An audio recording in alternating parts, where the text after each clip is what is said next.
तर स्वागत आहे आपलं सर्वांचं आजच्या एका नवीन व्हिडिओमध्ये। तर बघा, लाडकी बहीण योजनेची जी काही ई-केवायसी आहे, ई-केवायसी बद्दल भरपूर बहिणींना अजूनही कन्फ्युजन आहे।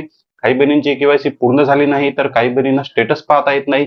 पण या ठिकाणी बघा, काही बहिणींचा जो आहे तो ई-केवायसी केल्यानंतर नोव्हेंबर महिन्याचा हप्ता आलेला नाही कारण त्यांच्या अर्जावर ई-केवायसी मुळे चौकशी झाली आणि त्या बहिणीचे पैसे बंद झालेले आहे। शासनाने या ठिकाणी 3 महत्वाचे कामं सर्वात आधी करून द्यायला पाहिजे। सर्वात महत्वाचे कामं की ज्या बहिणींची केवायसी पूर्ण झाली नाही, कोणत्या बहिणी? तर ज्या बहिणींना माहीतच नव्हतं, शेवटच्या तारखेपर्यंत 3 महिन्यापर्यंत काही ग्रामीण भागातील खेडेगावातील अशा लाडक्या बहिणी होत्या की त्या बहिणींना माहीतच नव्हतं की केवायसी करावी लागेल, ऑनलाईन केवायसी करावी लागेल। शेवटची तारीख गेल्यानंतर त्यांना समजलं की केवायसी करायची आहे।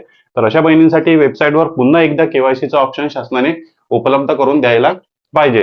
त्यानंतर अशा सुद्धा बहिणी आहे की ऑप्शन नसल्यामुळे, म्हणजे पर्याय किंवा माध्यम नसल्यामुळे, म्हणजे पती पण आहे, वडील पण आहे, पण कागदपत्र नाही आणि ओटीपी मिळत नाही। पती वडील हयात आहे, पण कागदपत्र आणि ओटीपी मिळत नसल्यामुळे त्या बहिणींची केवायसी अजूनही पेंडिंग आहे, त्या बहिणींची केवायसी पूर्ण झाली नाही। त्या बहिणीसाठी सुद्धा शासनाने परत एकदा ई-केवायसीचं ऑप्शन सुरू करून द्यायला पाहिजे आणि काहीतरी मुदतवाढ देऊन त्या लाडक्या बहिणींची केवायसी पूर्ण करण्यासाठी शासनाने काहीतरी निर्णय घ्यायला पाहिजे। त्यानंतर तिसऱ्या नंबरचं ऑप्शन आहे की ई-केवायसीचं स्टेटस चेक करता यायला पाहिजे।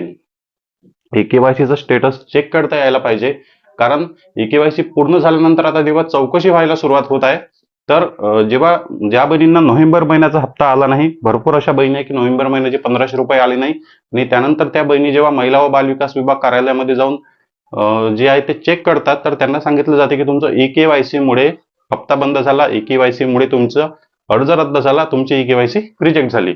त्यामुळे शासनाने वेबसाईटवरच माध्यम उपलब्ध करून द्यायला पाहिजे की आधार क्रमांक टाकून तुम्ही चेक करा की तुमचं स्टेटस काय आहे। आधार क्रमांक टाका आणि स्टेटस चेक करण्यासाठी शासनाने पर्याय उपलब्ध करून द्यायला पाहिजे वेबसाईटवर अशा प्रकारचे 3 महत्वाचे अपडेट शासनाने करायला पाहिजे, कारण प्रत्येक गावखेड्यातील लाडक्या बहिणी जे आहे ते जिल्ह्याच्या ठिकाणी, तालुक्याच्या ठिकाणी जाऊ शकत नाही किंवा ऍड्रेस सहसा नॉर्मली मिळत नाही, तो सुद्धा एक प्रॉब्लेम आहे। त्यामुळे मग ई-केवायसीचं जे काही स्टेटस आहे, आपली ई-केवायसी पेंडिंग आहे का, आपली ई-केवायसी सक्सेस झाली का, किंवा आपली ई-केवायसी चौकशी झाली का, मग हप्ता बंद झाला तर कशामुळे झाला, नोव्हेंबर महिन्याचा हप्ता आला नाही, किंवा जर सोमवार तुम्हाला डिसेंबर महिन्याचा हप्ता जर नाही आला, तर मग स्टेटस तरी कमीत कमी तुम्हाला चेक करता येईल की हप्ता कशामुळे बंद झाला। शासनाने या बाबतीमध्ये लवकरात लवकर निर्णय घ्यायला पाहिजे, कारण अजूनपर्यंत भरपूर लाडक्या बहिणींची केवायसी झालेली नाही। त्यापेक्षाही महत्वाचं रिझन आहे की अजूनपर्यंत भरपूर लाडक्या बहिणींना नोव्हेंबर महिन्याचा हप्ता आलेला नाही आणि याबद्दल शासनाकडून सुद्धा काही स्पष्टीकरण देण्यात आलं नाही की त्या बहिणींचे पैसे कशामुळे बंद झाले।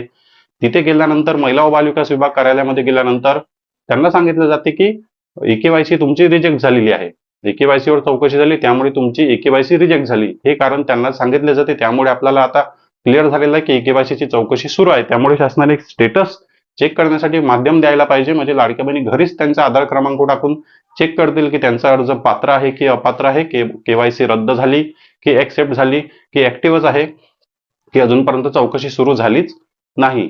चौकशी सुरू झाली त्यामुळेच हे पैसे, नोव्हेंबर महिन्याचा हप्ता त्या बहिणींचे थांबवलेले आहे। तर बघा, हे 3 पर्याय आपण जे आहे ते महत्वाचे आहे आणि सर्व लाडक्या बहिणींसाठी हे 3 पर्याय यायला पाहिजे। मुदतवाढ तर झालीच पाहिजे 100%, आणि ज्या बहिणींना पती वडील असून सुद्धा केवायसी पूर्ण करता येत नाही, ओटीपी कागदपत्र मिळत नाही, त्या बहिणींसाठी सुद्धा ऑप्शन यायला पाहिजे आणि वेबसाईटवर शासनाने ऑप्शन द्यायला पाहिजे, आणि स्टेटस चेक करण्याचं सुद्धा वेबसाईटवर शासनाने ऑप्शन द्यायला पाहिजे।